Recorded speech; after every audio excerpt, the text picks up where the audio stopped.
Warahmatullahi wabarakatuh. Alhamdulillahirrahmanirrahim. Wa bihi nasta'inu ala umuri dunya waddin. Wassalatu wassalamu ala asrafil anbiya'i wal mursalin wa ala alihi wa sahbihi rasulillah ajmain.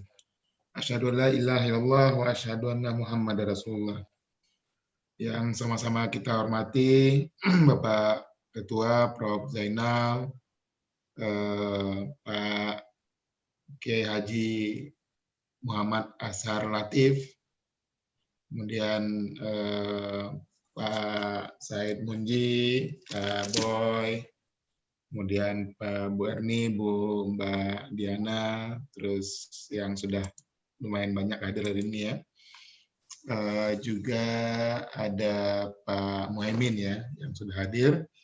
Terima kasih. Hari ini kita sesuai dengan agenda yang sudah kita sampaikan, kita akan mengadakan kajian khusus terkait dengan langkah strategis mewujudkan Basarnas sebagai upaya mewujudkan asas penyelesaian sengketa ekonomi syariah melalui arbitrase yang sederhana, cepat, dan biaya ringan.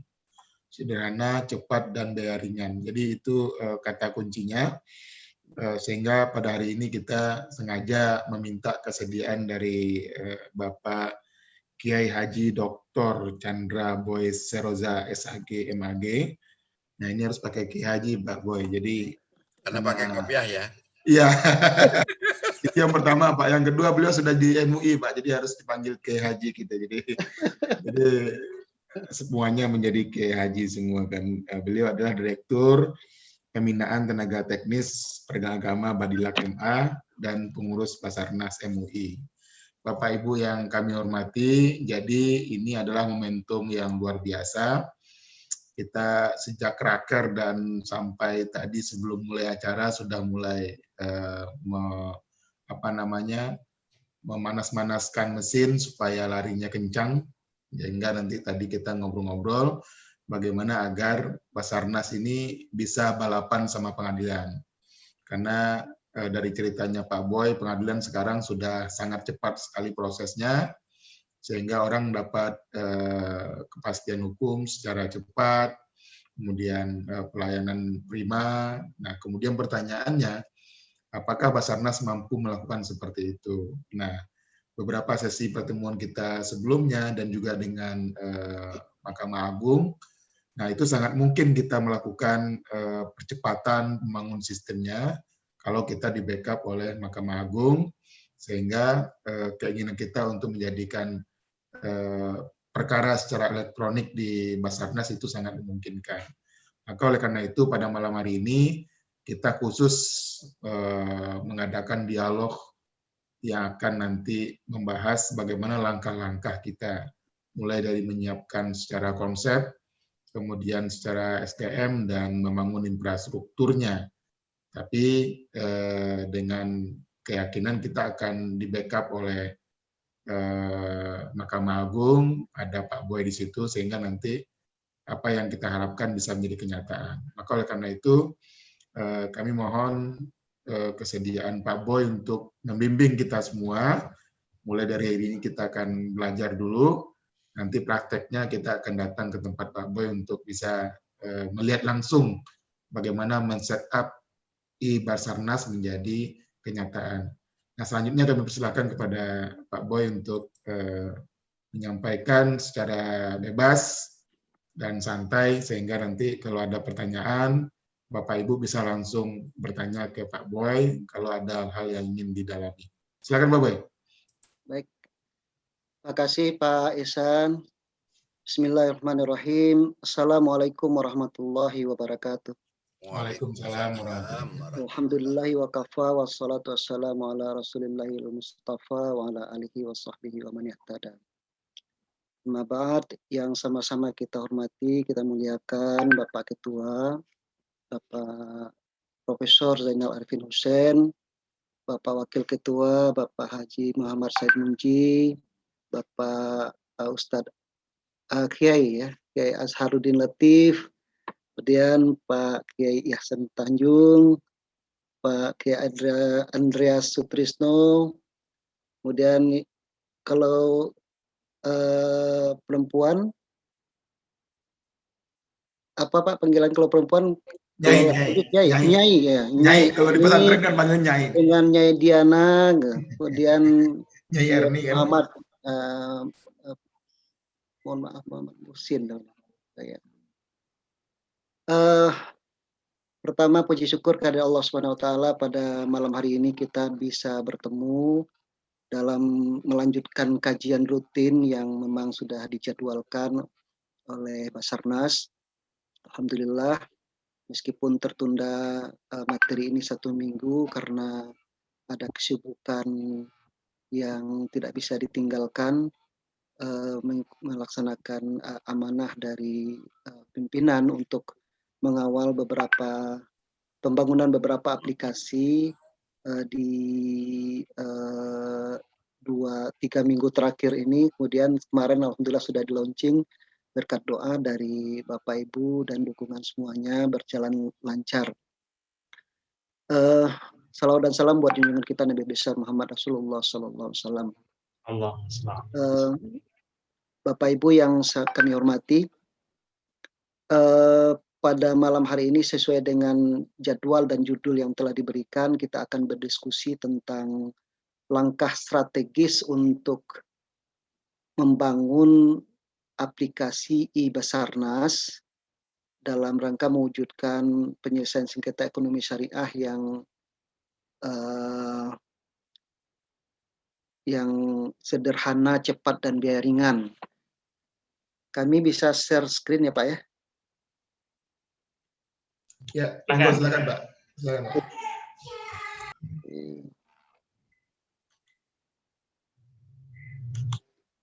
Ya. Langkah strategis mewujudkan e-Basarnas sebagai upaya untuk penyelesaian sengketa ekonomi syariah melalui arbitrase yang sederhana, cepat, dan biaya ringan. Tentu saja sebagaimana yang kita ketahui bahwa Basarnas merupakan lembaga penyelesaian sengketa yang telah diamanahkan melalui peraturan perundang-undangan untuk membantu masyarakat di luar pengadilan karena adanya klausula arbitrase yang disepakati. Keunggulan dari penyelesaian sengketa di luar pengadilan ini sebagaimana yang sudah kita ketahui itu lebih cepat, lebih sederhana, dan biayanya lebih ringan dan juga terjaga kerahasiaannya. Perkembangan teknologi informasi itu sudah kita pahami bersama, itu merambah seluruh kehidupan manusia semakin masif, sehingga tuntutan layanan pun sekarang semakin cepat, lebih sederhana, dan lebih transparan, lebih terukur seperti itu. Dan dukungan pemerintah juga sangat tinggi sekali untuk terlaksananya e-government, tata laksana organisasi berbasis teknologi. Dan salah satu yang disampaikan oleh Bapak Wakil Presiden pada saat seminar nasional yang diadakan oleh Badilat, penegakan hukum merupakan salah satu pilar pelaksanaan ekonomi syariah yang belum mendapat perhatian yang memadai, kata beliau.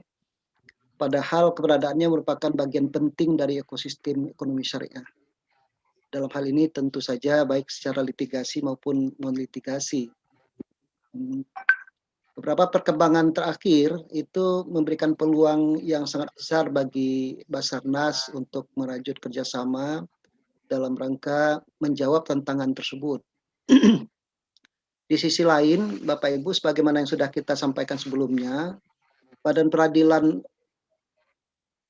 sekarang, Mahkamah Agung dan Badan Peradilan di bawahnya telah mereformasi hukum acara peradilan dengan mengeluarkan aplikasi e-court. Dengan e-court ini seluruh layanan berbasis teknologi, masyarakat bisa mendaftarkan perkaranya di mana saja, kapan saja, 24 jam seperti itu, asalkan dia terdaftar sebagai pengguna di dalam aplikasi e-court. Ada 2 macam pengguna di aplikasi e-court itu, ada pengguna terdaftar yaitu advokat yang telah terdaftar di dalam aplikasi e-court. Kemudian ada juga pengguna lain, yaitu selain advokat terdaftar, yaitu pihak prinsipal siapa saja yang berperkara di pengadilan, kemudian terregister di dalam aplikasi Court, memiliki akun, mereka bisa mendaftar perkara di aplikasi Court. Perbedaannya antara advokat terdaftar dengan pengguna lain tadi, kalau advokat yang sudah terdaftar, dia sekali mendaftar bisa menggunakan akun untuk selama-lamanya. Bisa mendaftar di mana saja, kapan saja, dan di pengadilan mana saja, asalkan masih aktif akunnya di e-court. Kalau pengguna lain, masyarakat pihak prinsipal itu hanya bisa mendaftarkan perkara untuk satu perkara saja. Kalau nanti setelah selesai perkaranya putus, maka akunnya dihapus dan berikutnya kalau ingin berperkara lagi, dia bisa mendaftar register lagi untuk mendapatkan akun yang baru itu. Tetapi perbedaan itu hanya masalah perbedaan sistem pendaftaran saja untuk verifikasi. Nanti untuk di Basarnas ini mungkin bisa kita pikirkan apakah sistem ini akan kita adopsi atau tidak perlu dibedakan pengguna terdaftar dan pengguna lain seperti di Mahkamah Agung.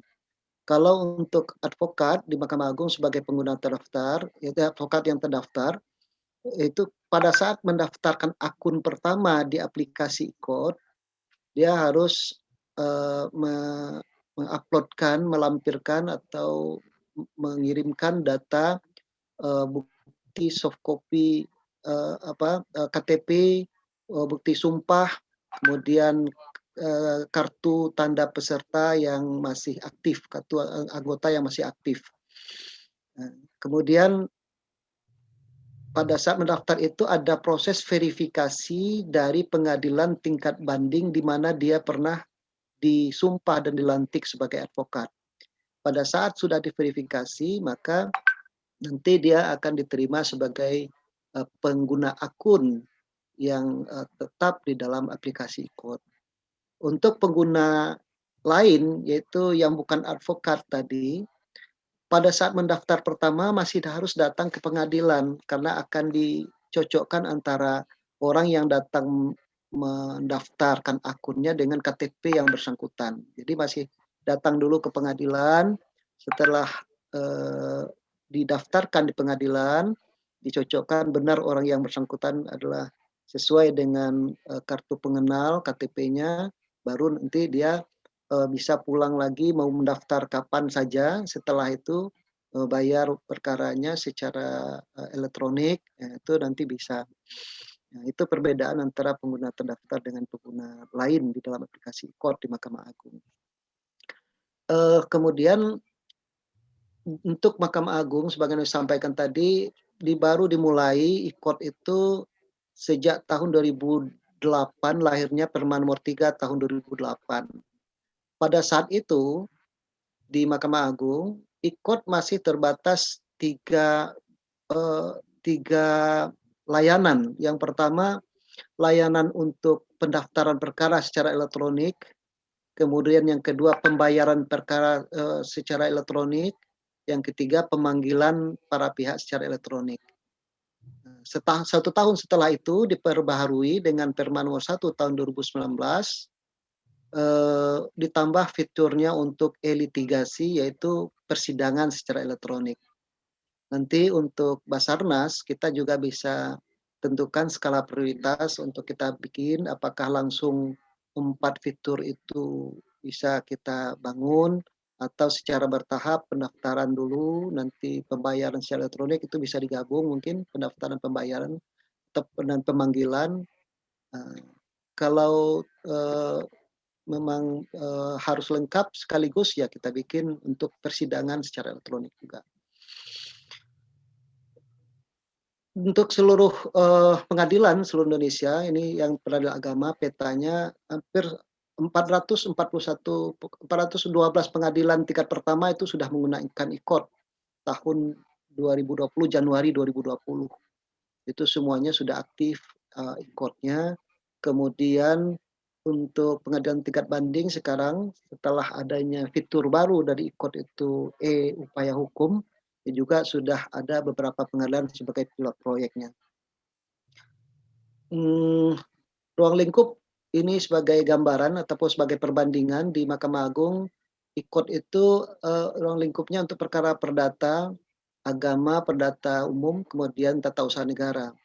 Kemudian sekarang ada lagi untuk pengadilan militer, itu tata usaha militer juga, tata usaha tapi khusus yang militer. Kemudian ada lagi sekarang pidana yang baru juga dengan secara elektronik. Kita lihat kondisi kita saat ini ya, saat ini tantangan yang kita hadapi di Basarnas, ini mohon maaf nanti kalau seandainya ada yang kurang tepat ataupun perlu dikoreksi, mohon dikoreksi. Kita masih tata kelola kita masih manual. Kemudian kantor kita memang belum representatif sebagaimana disampaikan oleh beberapa narasumber waktu kita raker. Kemudian kapasitas arbiter dan tenaga kesekretariatan masih terbatas. Bahkan cuma 1 atau 2 orang tenaga kesekretariatan. Kemudian ada problem norma juga sebagaimana disampaikan oleh narasumber kita sebelumnya. Kemudian prosedur masih manual dan biaya masih mahal. Kenapa masih mahal? Karena kita memang hanya di beberapa ada lebih banyak terfokus di Jakarta ataupun di pusat, sementara di beberapa kantor cabang itu tidak seluruhnya ada, hanya 16 kantor cabang dan itu tidak semuanya efektif. Nah, ini kondisi kita saat ini. Tambah lagi dengan keberadaan Labs OJK itu juga merupakan tantangan tersendiri, menurunnya peluang Basarnas dalam penyelesaian sengketa. Belum lagi masalah wilayah yang sangat luas dan kantor cabang yang masih terbatas sehingga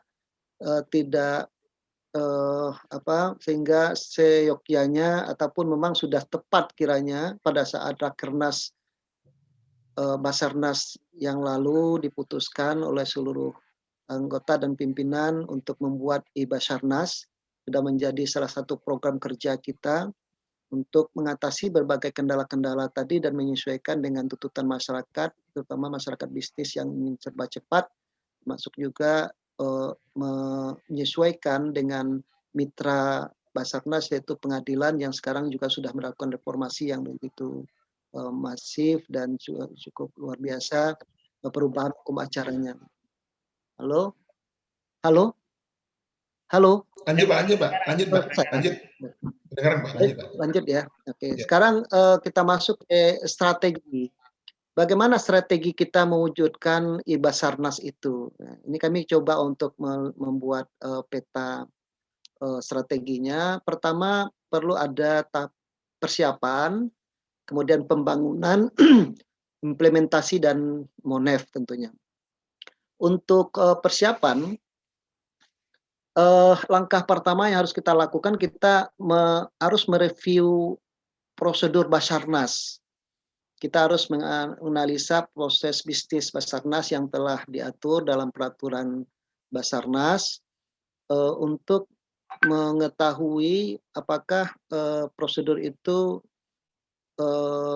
masih relevan untuk kita pertahankan atau ada hal-hal beberapa ketentuan yang harus kita sesuaikan dengan perkembangan. Contohnya masalah waktu-waktu. Dari sisi waktu kami lihat penyelesaian sengketa di Basarnas masih sangat lama dibandingkan dengan ketentuan yang sekarang ditetapkan di pengadilan.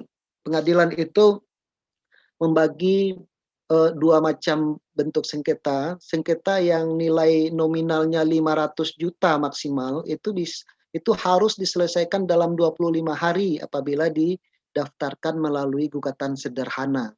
Jadi ada Perma nomor 2 tahun 2015, sekarang sudah diperbarui lagi dengan Perma nomor 4 tahun 2019 untuk gugatan-gugatan yang nominal tuntutannya di bawah maksimal 500 juta itu bisa diajukan melalui mekanisme gugatan sederhana dengan ketentuan waktu penyelesaiannya itu lebih cepat 25 hari maksimal sejak dari sidang pertama sampai putus.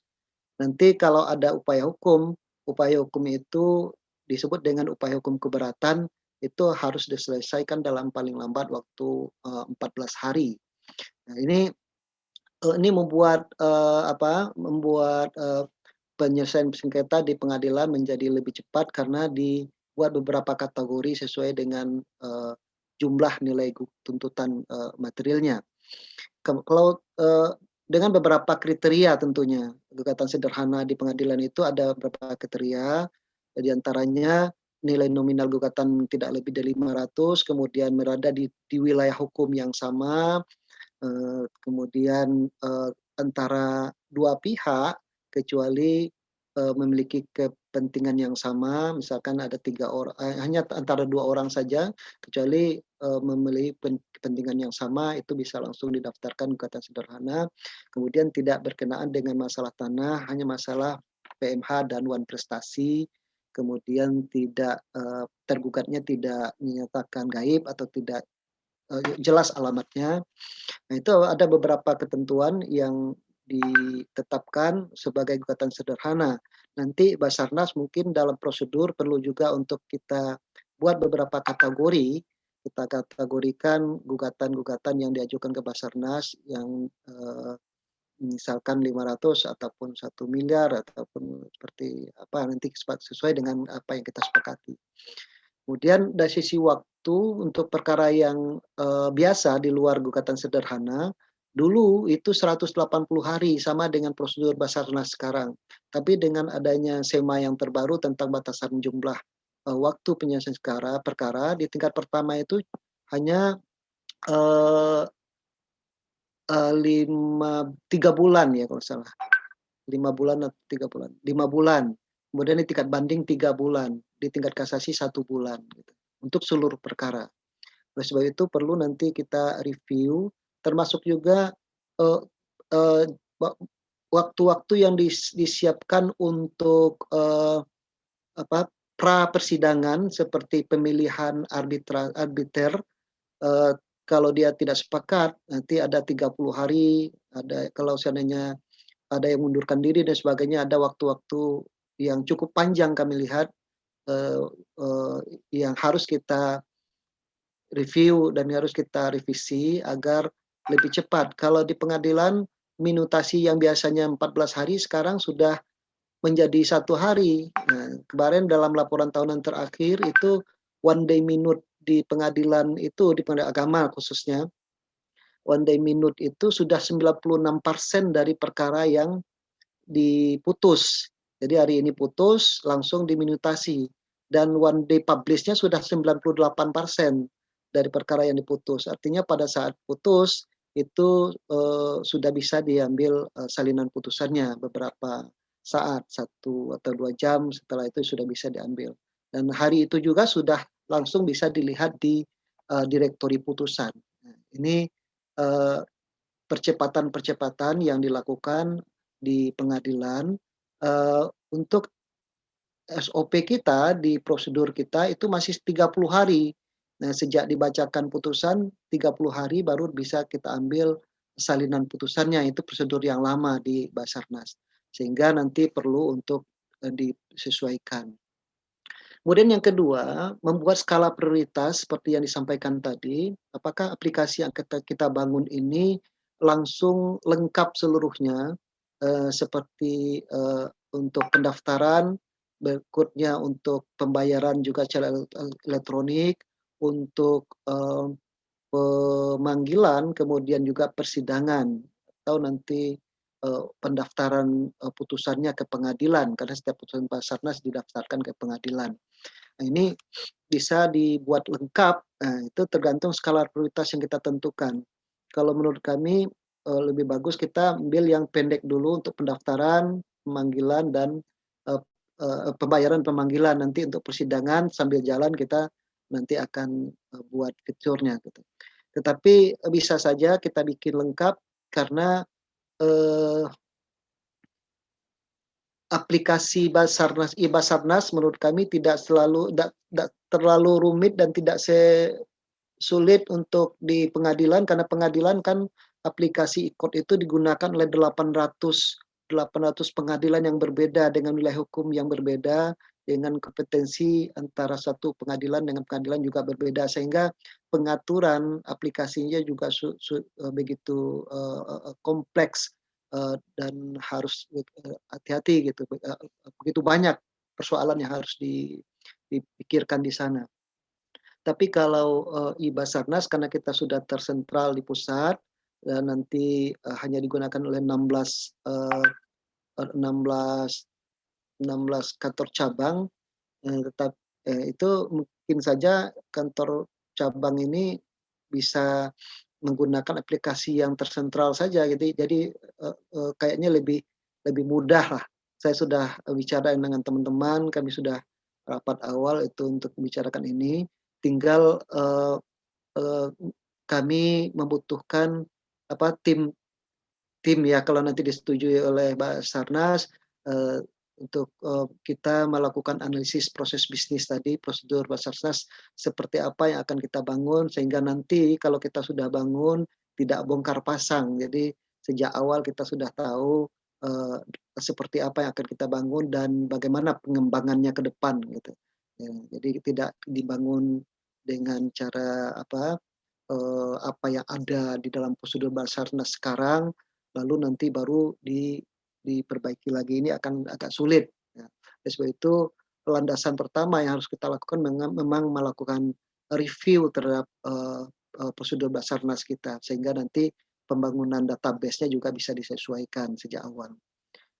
Jadi tergantung skala prioritas, yang mau kita bikin, jangka pendek, jangka menengah, dan jangka panjang. Tentu saja yang dimaksud jangka panjang di sini, seluruh aplikasi Basarnas ini nanti bisa terintegrasi langsung ke pengadilan, bisa terintegrasi mungkin juga ke perbankan, karena database-nya, karena nanti setiap nasabah yang berperkara, nasabah bank itu bisa menjadi terdaftar di akun Basarnas misalkan. Apabila nanti mereka berperkara ya tidak perlu lagi mendaftarkan akunnya ini. Ini jangka panjang ini. Kemudian juga untuk pembayaran perkara, tentu saja perlu ada MOU dengan pihak perbankan agar nanti bisa dikeluarkan virtual account-nya. Sama dengan di Mahkamah Agung, hampir seluruh pengadilan itu sudah kerjasama dengan bank mitra Mahkamah Agung dengan MOU tersendiri. Pada saat mereka mendaftarkan perkara, para pihak mendaftarkan perkara itu sudah mendapatkan nomor virtualnya untuk bisa mendaftar.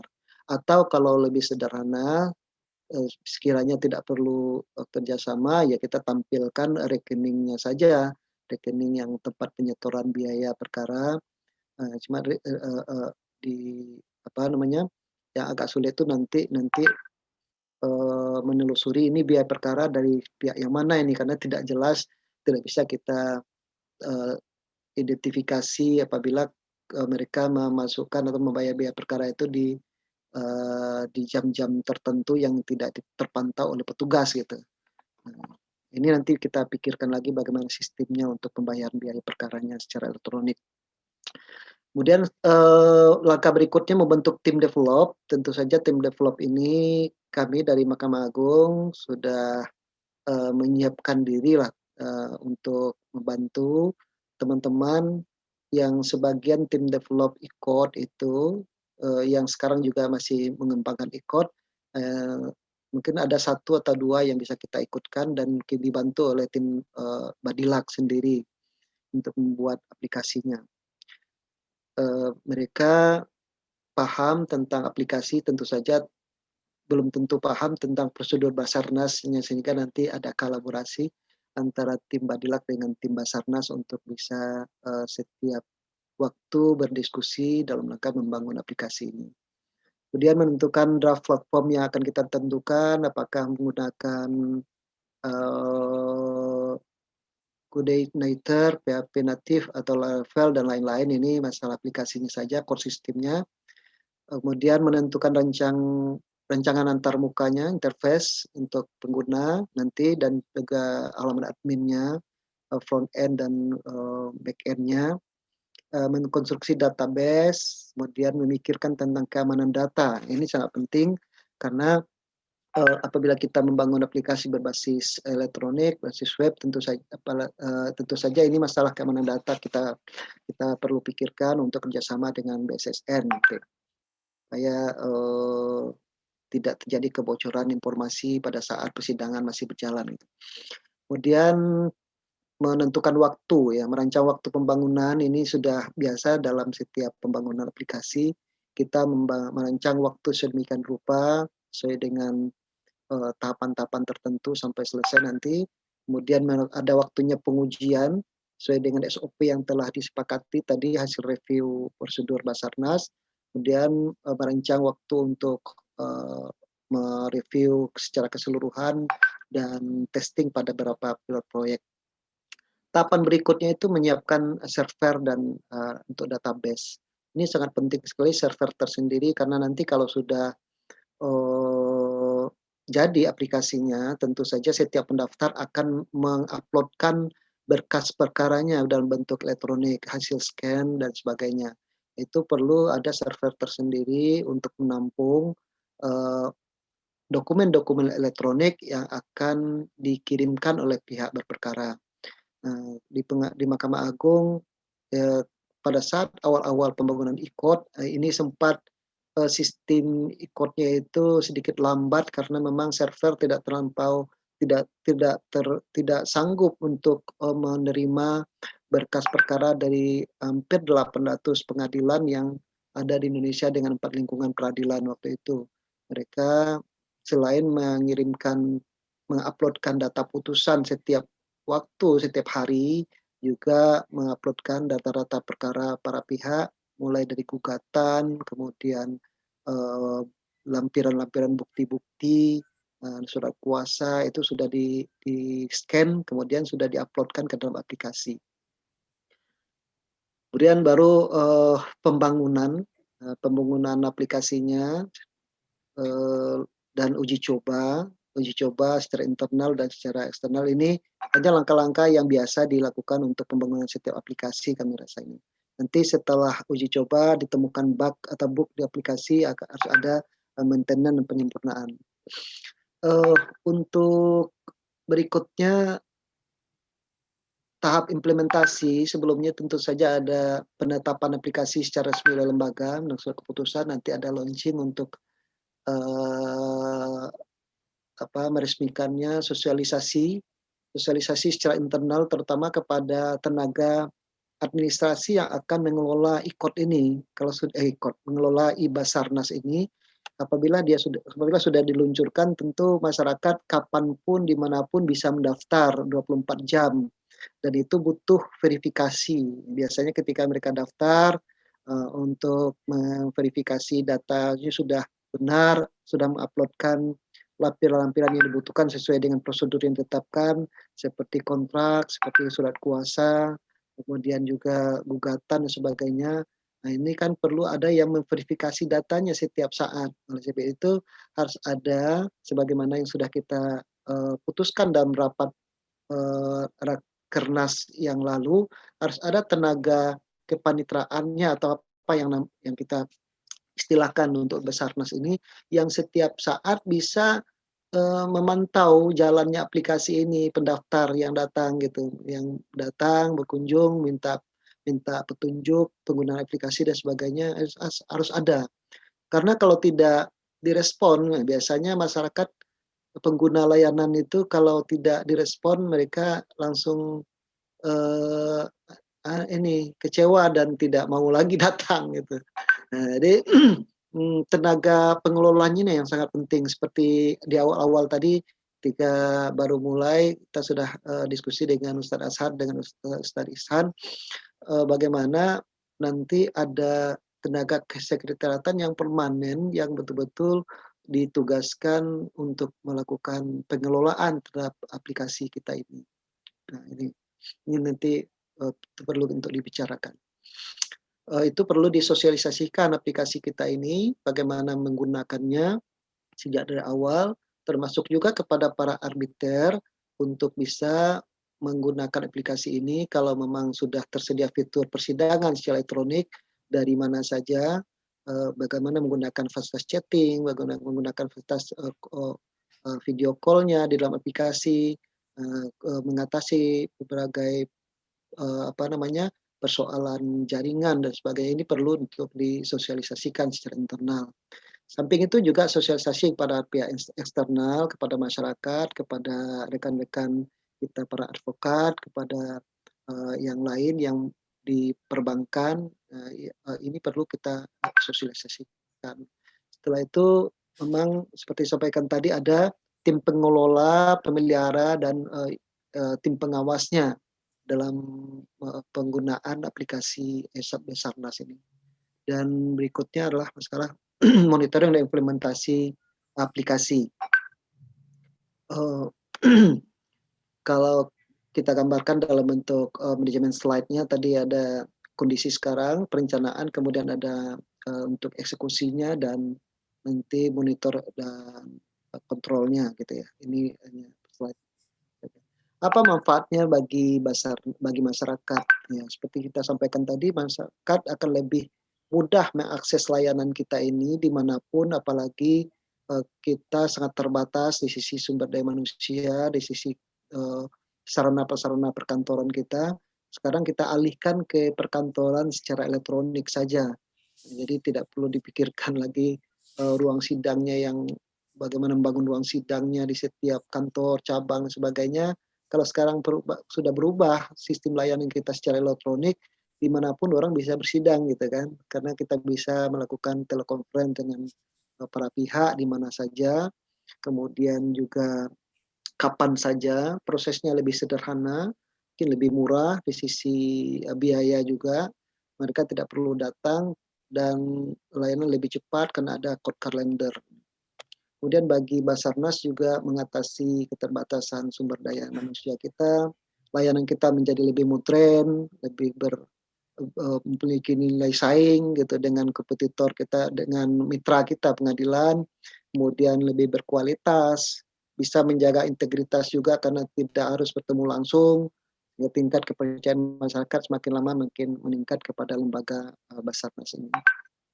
Sebuah tantangan tentu saja bagi kita untuk mau mengubah prosedur yang ada sekarang, karena kalau tidak kita ubah prosedur kita tentu saja ini akan menjadi kendala juga untuk melakukan pelayanan yang lebih cepat. Dan kualitas SDM juga perlu untuk ditingkatkan, penguatan sistem ya, secara menyeluruh dengan sarana-prasarana dan pola pelayanan. Berikutnya tadi kami sampaikan beberapa tantangan juga masalah dokumen storage ini cukup besar kalau nanti sudah mulai ada, sudah jalan pendaftaran, pengiriman dokumen sejak pendaftaran, kemudian ada pengiriman jawaban, replik, duplik, apalagi bukti-bukti gitu, apalagi nanti ada pemeriksaan, tambahan pemeriksaan setempat, kita perlu untuk mengirimkan berapa foto-foto dan sebagainya. Ini kan perlu sistem penyimpanan dokumen yang lebih lebih besar. Itu perlu, kita membutuhkan server untuk itu. Kemudian sistem pengamanan juga perlu untuk dipikirkan karena, namanya persidangan, dan, layanan ini secara elektronik, ancaman cybercrime itu sangat penting kita antisipasi sejak awal. Masuk juga kesiapan, sumber daya manusia yang mengelolanya tadi.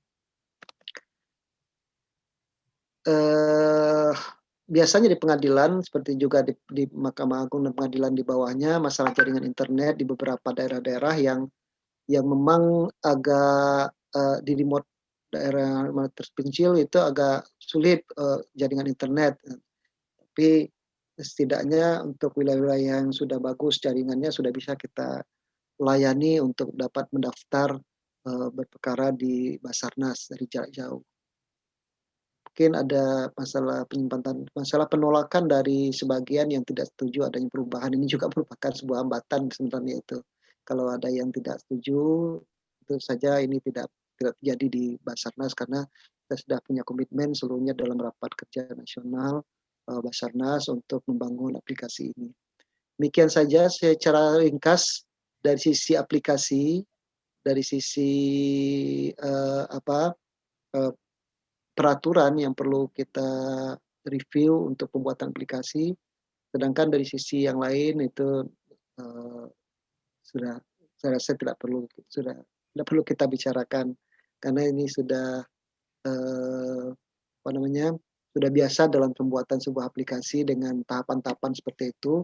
Tahapan-tahapan tadi, dinamis sesuai dengan kebutuhan, tidak serigid apa yang saya sampaikan, mungkin ini sambil jalan masih bisa kita kita diskusikan bersama.